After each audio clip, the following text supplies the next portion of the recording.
ഇത്രയേറെ മനസ്സ് നിറവോടെ കേരളം കേട്ടുനിന്ന ഒരു വാർത്തയുണ്ടാവില്ല. 25-ാം തീയതി ദുരന്തബാധിതരായ മുണ്ടക്കൈ ചൂരൽമലയിലെ ആളുകൾക്കുള്ള ടൗൺഷിപ്പിലെ വീടുകൾ 178 കുടുംബങ്ങൾക്ക് എല്ലാം നഷ്ടപ്പെട്ട 178 കുടുംബങ്ങൾക്കുള്ള വീടുകളുടെ താക്കോൽ ദാനം ചടങ്ങ് നടക്കുകയാണ്. മുഖ്യമന്ത്രി പിണറായി വിജയനാണ് അതിൻ്റെ താക്കോൽ ദാനം നിർവഹിക്കുക. ഏറ്റവും സന്തോഷകരമായ ഒരു താക്കോൽ ദാന ചടങ്ങ് എന്ന് പറയുന്നതിന് ഉപരി എല്ലാം അവർക്ക് ഒരുക്കിക്കൊടുത്തുകൊണ്ടാണ് അവരെ ഇവിടേക്ക് കൊണ്ടുവരുന്നത് എന്നുള്ളതാണ്. ഈ ലോകോത്തര മാതൃകയിലുള്ള ടൗൺഷിപ്പ് നിർമ്മിച്ചു കൊടുക്കും എന്നുള്ള സർക്കാരിൻ്റെ വാഗ്ദാനം അത് പാലിക്കപ്പെടുകയാണ് എന്നുള്ളതാണ് ഏറ്റവും പ്രധാനപ്പെട്ട കാര്യം. ലോകത്തിൽ എവിടെയും ദുരന്തബാധിതരെ ഈ രീതിയിൽ പുനരധിവസിപ്പിച്ചിട്ടുണ്ടാകില്ല എന്ന് നിസ്സംശയം പറയാവുന്ന ഒരു പദ്ധതി കൂടിയാണിത്. നമ്മുടെ കൂടെ ചീഫ് ഓപ്പറേറ്റിംഗ് പദ്ധതി നിർവഹണ ചുമതലയുള്ള ചീഫ് ഓപ്പറേറ്റിംഗ് ഓഫീസർ കൂടിയായ ഡോക്ടർ അരുൺ IAS നമ്മുടെ കൂടെയുണ്ട്. അദ്ദേഹം നമ്മുടെ കൂടെ ഇന്ന് രാവിലെ അതിഥിയായി എത്തുമ്പോൾ മറ്റൊരു പ്രത്യേകത കൂടിയുണ്ട്.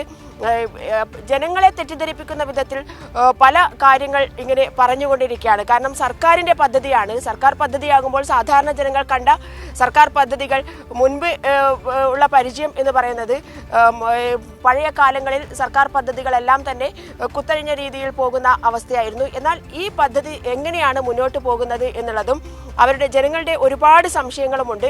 ഇതിന് കെട്ടുറപ്പുണ്ടോ, എങ്ങനെയാണ് ഈ വീടുകൾ നിർമ്മിച്ചിരിക്കുന്നത് എന്നൊക്കെ അത് കൃത്യമായി പറയാൻ സാധിക്കുന്നത് അദ്ദേഹത്തിന് തന്നെയായിരിക്കും. അദ്ദേഹത്തോട് നമുക്ക് ആ കാര്യങ്ങളൊക്കെ തന്നെ ചോദിക്കാം. Sir, good morning. നമസ്കാരം. വീടുകൾ കൈമാറാൻ പോവുകയാണ്. നമുക്ക് നേരെ കാര്യത്തിലോട്ട് കടക്കാം. ജനങ്ങൾക്ക് ഒരുപാട് സംശയങ്ങൾ ബാക്കിയുണ്ട്. ജനങ്ങളെ ആ ഒരു രീതിയിൽ സംശയിപ്പിക്കുന്ന രീതിയിലുള്ള പ്രചാരണങ്ങൾ നടന്നു വരുന്നുണ്ട്. നമുക്ക് രാഷ്ട്രീയത്തിലേക്ക് കടക്കണ്ട. പക്ഷേ ഈ അടിസ്ഥാനപരമായ കാര്യങ്ങൾ, ജനങ്ങളുടെ ഒരു സംശയ നിവാരണം അത് സാറിനെ കൊണ്ട് സാധിക്കും എന്നാണ് എനിക്ക് മനസ്സിലാവുന്നത്. എങ്ങനെയാണ് ഈ വീടുകളുടെ ഒരു കെട്ടുറപ്പ് എന്ന് പറയുന്നത്, അത് എങ്ങനെയൊക്കെയാണ് ജനങ്ങളോട് വിശദീകരിക്കാൻ സാധിക്കുക? വീടുകൾ നമ്മൾ ഏറ്റവും മികച്ച രീതിയിലാണ് വീടുകൾ ഉണ്ടാക്കുന്നത്. ഇതിന് ഇന്ത്യൻ സർക്കാരിൻ്റെ ഇന്ത്യൻ സ്റ്റാൻഡേർഡ്സ് ഉണ്ട്. ഇന്ത്യൻ സ്റ്റാൻഡേർഡ് കോഡ് പ്രകാരം കോൺക്രീറ്റ് നിർമ്മിതികൾക്കുള്ള കോഡ് പ്രകാരമാണ് ഇതിൻ്റെ ഓരോ തലങ്ങളും നിർമ്മിക്കപ്പെടുന്നത്. നമുക്ക് 58 ഘട്ട ഗുണപരിശോധനയുണ്ട്. ഈ 58 ഘട്ട പരിശോധനകളിലൂടെ കടന്നിട്ടാണ് ഓരോ വീടും നിർമ്മാണം പൂർത്തിയാക്കുന്നത്. അതിന് ഇപ്പോൾ ഫോർ എക്സാമ്പിൾ ഇതിൻ്റെ കോൺക്രീറ്റ് ഭിത്തികളുടെ കാര്യം തന്നെ പറയുകയാണെന്നുണ്ടെങ്കിൽ, ഈ കോൺക്രീറ്റ് നിർമ്മിതികൾ പലരും ഇവിടെ വന്ന് ചോദിക്കാറ് ഇത്രയും ബൃഹത്തായിട്ടുള്ള ഒരു അടിത്തറ ഇതിൻ്റെ ആവശ്യമുണ്ടോ എന്നുള്ളതാണ്.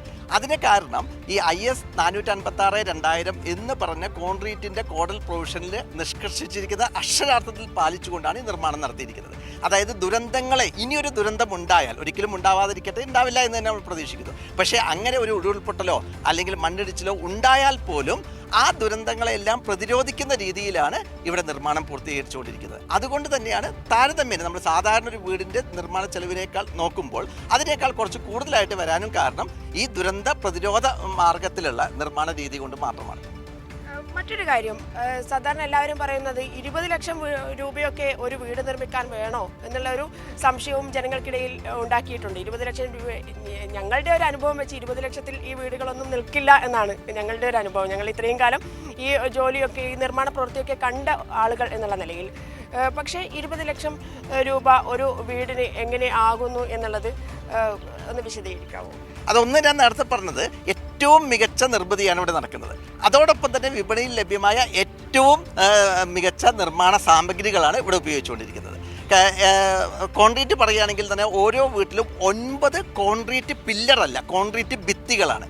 അതായത് 90 സെൻറ്റിമീറ്റർ വീതിയുള്ള 9 കോൺക്രീറ്റ് ഭിത്തികളാണ് ഓരോ വീടിനുമുള്ളത്. അതോടൊപ്പം ഭൂമിയുടെ അടിയിലേക്ക് അടിത്തറയും ഇതേപോലെ 9 ഫൗണ്ടേഷനുകളുണ്ട്. അതുകൂടാണ്ട് തറനിരപ്പിൽ 45 സെൻറ്റിമീറ്റർ 1.5 അടി കനത്തിലുള്ള പ്ലിന്ത് ബീമുണ്ട്. അതുകൂടാതെ അതിൻ്റെ റൂഫ് ലെവലിൽ വീണ്ടും 45 സെൻറ്റിമീറ്റർ ഹൈറ്റുള്ള ബീമുണ്ട്. അങ്ങനെ തീർത്തും ഒരു ഫ്രെയിംഡ് സ്ട്രക്ചർ മാത്രമല്ല, ദുരന്തങ്ങളെ പ്രതിരോധിക്കുന്ന രീതിയിലുള്ള ഒരു ഫ്രെയിംഡ് സ്ട്രക്ചറാണ് കോൺക്രീറ്റ് സ്ട്രക്ചർ. അതോടൊപ്പം തന്നെ ഓരോ നിർമ്മിതിയും ഇവിടെ ഉപയോഗിക്കുന്ന കമ്പി ടാറ്റയുടെയും അതേപോലെ ജിൻഡാലിൻ്റെയും കമ്പിയാണ് ഉപയോഗിക്കുന്നത്. ഡോറ് നമ്മൾ സാധാ ഡോറല്ല ഉപയോഗിക്കുന്നത്. 10 വർഷം വാറണ്ടിയുള്ള ടാറ്റയുടെ ഡോറാണ് നമ്മൾ ഫ്രണ്ട് ഡോറായിട്ടും പുറകിലും വെച്ചിരിക്കുന്നത്. അതേപോലെ ഇവിടെ ഉപയോഗിക്കുന്ന ഓരോ സാമഗ്രികളും വിപണിയിൽ ലഭ്യമായ ഏറ്റവും മികച്ച സാധനങ്ങളാണ് ഉപയോഗിക്കുന്നത്. പൂട്ടുകൾ എല്ലാം ഗോദ്രേജിൻ്റെ പൂട്ടുകളാണ് ഉപയോഗിക്കുന്നത്. ഇവിടെ നമ്മൾ ഉപയോഗിക്കുന്ന ടൈല് കജാരിയുടെ ടൈലാണ്. ഇവിടെ നടക്കുന്ന പെയിൻറ്റിനൊന്നും സാധാരണ എവിടെയെന്ന് അറിയുമ്പോൾ ഞാൻ ഇതിന് ആദ്യമായിട്ട് എനിക്ക് അറിവാണ് പെയിൻറ്റിന് ഗ്യാരണ്ടി കൊടുക്കുക എന്നുള്ളത്. നമ്മളിവിടെ പെയിൻറ്റിനടക്കം 8 വർഷം, അത് അകത്തെയും പുറത്തെയും പെയിൻറ്റിനടക്കം 8 വർഷം വാറണ്ടിയാണ് കൊടുക്കുന്നത്. ഹാവൽസിൻ്റെ BLDC ഫാനുകളാണ് കൊടുക്കുന്നത് ഗ്യാരണ്ടി ഉള്ളത്.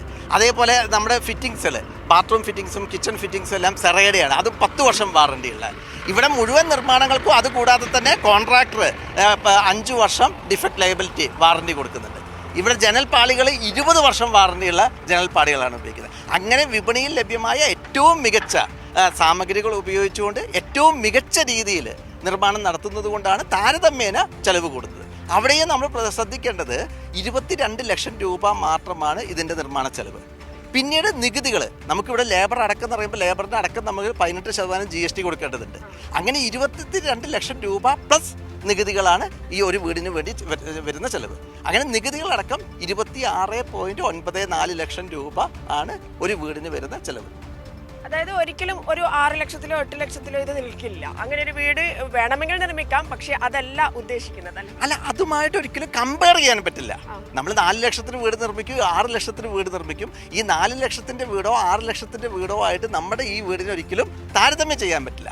ഗുണനിലവാരം അതേപോലെ തന്നെ ഇവിടെയുള്ള സൗകര്യങ്ങളും വെച്ച് നോക്കുകയാണെന്നുണ്ടെങ്കിൽ ഈ തുക ഒരിക്കലും കൂടുതലല്ല എന്ന് നമുക്ക് ഉറപ്പിച്ച് പറയാൻ പറ്റും.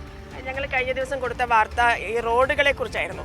റോഡുകൾ പോലും അത്രയേറെ ഗാംഭീര്യമുള്ള അടിത്തറയോടുകൂടിയാണ് നിർമ്മിക്കുന്നത് എന്നുള്ളത്. അതെ, ഞാൻ നേരത്തെ പറഞ്ഞു, വീടുകളുടെ നിർമ്മാണത്തിൽ 58 ഘട്ട പരിശോധന പൂർത്തിയായിട്ടാണ് മുന്നോട്ട് പോകുന്നതെന്ന് പറഞ്ഞു. അതേപോലെ തന്നെയാണ് റോഡ് നിർമ്മിക്കുന്നത്. റോഡിൻ്റെ ഏറ്റവും താഴെ എന്ന് പറയുമ്പോൾ ഇതിൻ്റെ സബ്ഗ്രേഡ് ഫോം ചെയ്ത് കോമ്പാക്ട് ചെയ്തിട്ട് അതിൻ്റെ നിശ്ചിത ആ കോമ്പാക്ഷൻ കിട്ടിയോ, മിനിമം 97% കോമ്പാക്ഷൻ കിട്ടണം. ആ 97% കോമ്പാക്ഷൻ കിട്ടിയാൽ മാത്രമേ അതിൻ്റെ അടുത്ത ഘട്ടത്തിലേക്ക് പോവുള്ളൂ.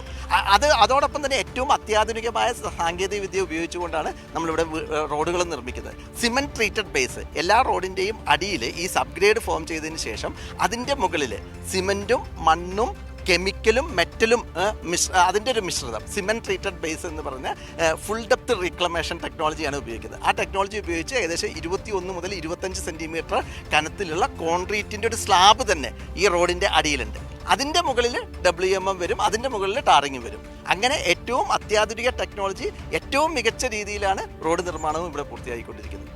ഞാനിങ്ങനെ സാമൂഹ്യ മാധ്യമങ്ങളിലാണല്ലോ ഇപ്പോഴത്തെ പ്രധാന ട്രെൻഡുകൾ എന്ന് പറയുന്നത്. അപ്പോൾ ആ സാമൂഹ്യ മാധ്യമങ്ങളിൽ ഞാൻ കണ്ട ഒരു കാര്യം, ഈ വീടുകളുടെ നേരത്തെ പറഞ്ഞു കഴിഞ്ഞു, ചുമരുകൾ നിർമ്മിക്കുന്നത് സിമെൻറ്റ് കട്ടകൾ കൊണ്ടാണ്. അതിനാണ് ഇത്രമാത്രം ചെലവ്. മറ്റുള്ളവർ നിർമ്മിക്കുന്ന വീടുകളൊക്കെ തന്നെ ചെങ്കല്ല് കൊണ്ടാണ് എന്നൊക്കെ ചോദിക്കുന്ന, അല്ലെങ്കിൽ അങ്ങനെ ഒരു പ്രചാരണമൊക്കെ നടക്കുന്നുണ്ട്. അത് തമ്മിലുള്ള ഒരു വ്യത്യാസം ഒന്ന് പറയാമോ? അതിന് നേരത്തെ പറഞ്ഞില്ലേ, ഇത് സാധാരണ നമ്മൾ വെട്ടുകല്ലിൻ്റെ ചുമരാണ് ഉപയോഗിക്കുന്നത്. അതായത് ലോഡ് ബെയറിംഗ് സ്ട്രക്ചറാണ് ഇത് കോൺക്രീറ്റ് ഫ്രെയിംഡ് സ്ട്രക്ചറാണ്. കോൺക്രീറ്റ് ഫ്രെയിംഡ് സ്ട്രക്ചറിൽ സാധാരണ പില്ലറുകളാണ് നിർമ്മിക്കുന്നത്. പില്ലർ എന്ന് പറയുമ്പോൾ സാധാരണ പില്ലറിന് 45 സെൻറ്റിമീറ്റർ ആയിരിക്കും അതിൻ്റെ വീതി ഉണ്ടാവുക. ഇവിടെ അതേസമയം തന്നെ കോൺക്രീറ്റ് പില്ലറല്ല, കോൺക്രീറ്റ് ഭിത്തിയാണ്. അതിൻ്റെ സാങ്കേതിക നാമം തന്നെ ഷിയർ വോൾ എന്നാണ് പറയുക.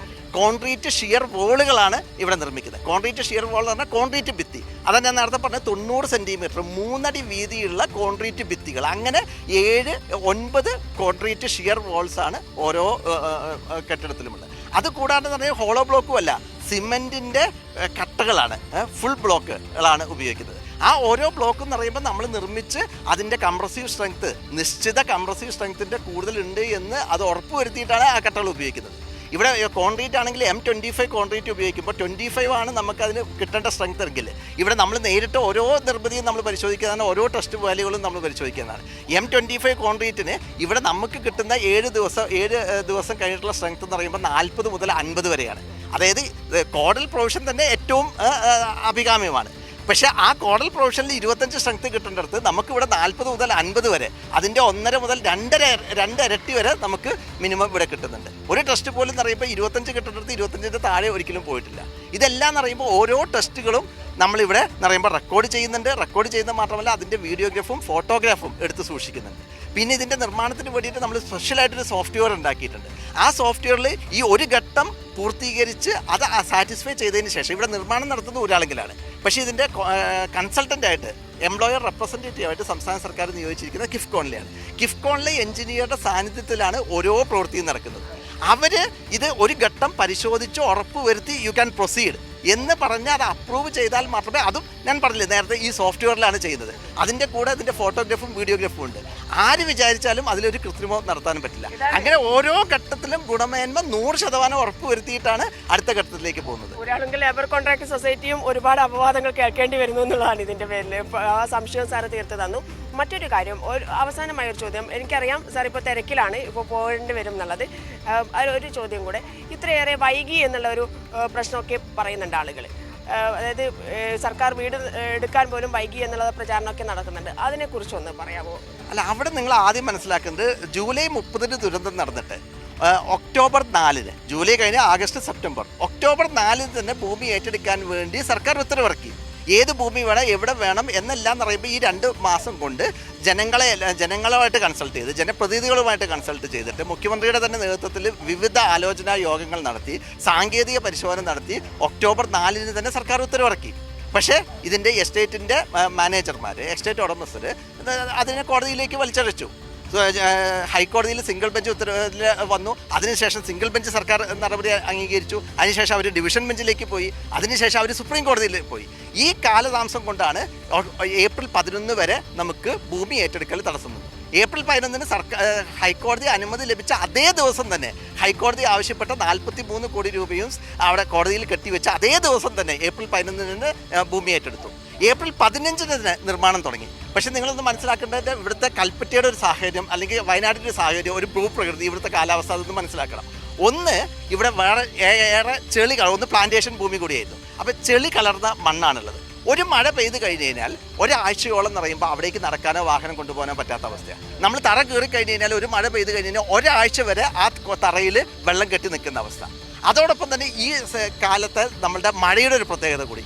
നമുക്ക് വേനൽ മഴ ഈ ഏപ്രിൽ മെയ് മാസങ്ങളിൽ തന്നെ നല്ല തോതിൽ ഇവിടെ വേനൽ മഴ ലഭിച്ചു. ആ വേനൽ മഴയുടെ കണ്ടിന്യൂസ് ആയിട്ട് തന്നെ കാലവർഷം തുടങ്ങി.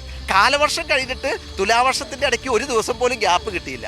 നമുക്ക് ഒക്ടോബർ 30 വരെ മഴ ഇവിടെ തുടർച്ചയായിട്ട് പെയ്തുകൊണ്ടിരുന്നു. നമുക്ക് പ്രവർത്തിക്കാൻ വേണ്ടിയിട്ട് യഥാർത്ഥത്തിൽ സമയം ലഭിച്ചത് 4 മാസമാണ്. നവംബർ, ഡിസംബർ, ജനുവരി, ഫെബ്രുവരി, ഈ 4 മാസം. അതോടൊപ്പം തന്നെ ഇവിടുത്തെ കൊടും തണുപ്പ്.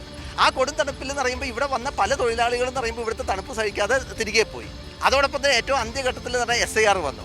SIR വന്നപ്പോൾ ഇവിടെ വന്ന തൊഴിലാളികൾ തന്നെ പലർക്കും എന്ന് പറയുമ്പോൾ അവരുടെ നാടുകളിലേക്ക് മടങ്ങിപ്പോടി വന്നു. അപ്പോൾ ഇത്രയും പ്രതികൂല സാഹചര്യങ്ങളെ തരണം വെച്ചുകൊണ്ടാണ് നമ്മൾ ഇവിടെ ഈ പറഞ്ഞ സമയത്ത് തന്നെ ഈ എല്ലാ വീടുകളും ഈ 178 ആകെ 3.5 മാസം കിട്ടിയിട്ടുള്ളൂ. ഈ 3.5 മാസം കൊണ്ടാണ് ഏകദേശം 2000-ഓളം തൊഴിലാളികൾ രാപ്പകൽ ഭേദമന്യേ ഈ പണിയെടുത്തുകൊണ്ടാണ് ഈ നിലയിലേക്ക് ഇവിടെ എത്തിച്ചിട്ടുള്ളത്. പൊതുജനങ്ങളുടെ ഒരു സംശയം എല്ലാം തന്നെ തീർക്കുന്ന വിധത്തിലാണ് എന്ന് ഞാൻ മനസ്സിലാക്കുന്നു. അരുൺ സാർ എല്ലാ കാര്യങ്ങളും വിശദീകരിച്ചിട്ടുണ്ട്. എന്തുകൊണ്ടാണ് ഈ ഒരു 1.5 വർഷം എടുത്തത്? അത് ഒരു സർക്കാരിൻ്റെയോ അല്ലെങ്കിൽ ഊരാളുങ്കൽ ലേബർ കോൺട്രാക്ട് സൊസൈറ്റിയുടെയോ ഒരു പ്രശ്നം കൊണ്ടല്ല. അത് മറ്റുള്ള ഞാൻ നേരത്തെ സംസാരിക്കുന്ന സമയത്ത് രാഷ്ട്രീയം പറയാത്തത് കൊണ്ടാണ്. മാനേജ്മെൻറ്റിനെ ഇറക്കി ആദ്യം രാഷ്ട്രീയം കളിക്കാൻ ശ്രമിച്ചു. ഈ തോട്ടഭൂമി ഏറ്റെടുക്കുന്നതുമായി ബന്ധപ്പെട്ട് വലിയ പ്രശ്നങ്ങൾ ഉണ്ടാക്കാൻ ശ്രമിച്ചു. ആ ഭൂമി ഏറ്റെടുക്കുന്ന സമയത്ത് എത്രയും പെട്ടെന്ന് കോടതിയിൽ തന്നെ 4 ഘട്ടങ്ങളിലായി പോകേണ്ടി വന്നു. വിധിയുണ്ടായ അന്ന് തന്നെ ഇവിടെ ഭൂമി ഏറ്റെടുക്കുന്ന രീതിയിലേക്കാണ് കാര്യങ്ങൾ പോയത്. അതിനുശേഷം ഉണ്ടായത് തൊഴിലാളികളെ ഇറക്കി പ്രശ്നങ്ങൾ ഉണ്ടാക്കാൻ ശ്രമിച്ചു. എന്നാൽ തൊഴിലാളികളെ ചേർത്ത് പിടിച്ചുകൊണ്ട് സർക്കാർ അവർക്ക് ആവശ്യമായ എല്ലാ തുകയും നൽകണം എന്നുള്ള രീതിയിലേക്ക് മാറ്റി. ഇവിടെയുള്ള എസ്റ്റേറ്റിൽ നേരത്തെ ജോലി ചെയ്തിരുന്ന തൊഴിലാളികളെ പോലും കൈവിടുന്ന സ്ഥിതി ആയിരുന്നില്ല സർക്കാരിനെ സംബന്ധിച്ചിടത്തോളം നടന്നത്.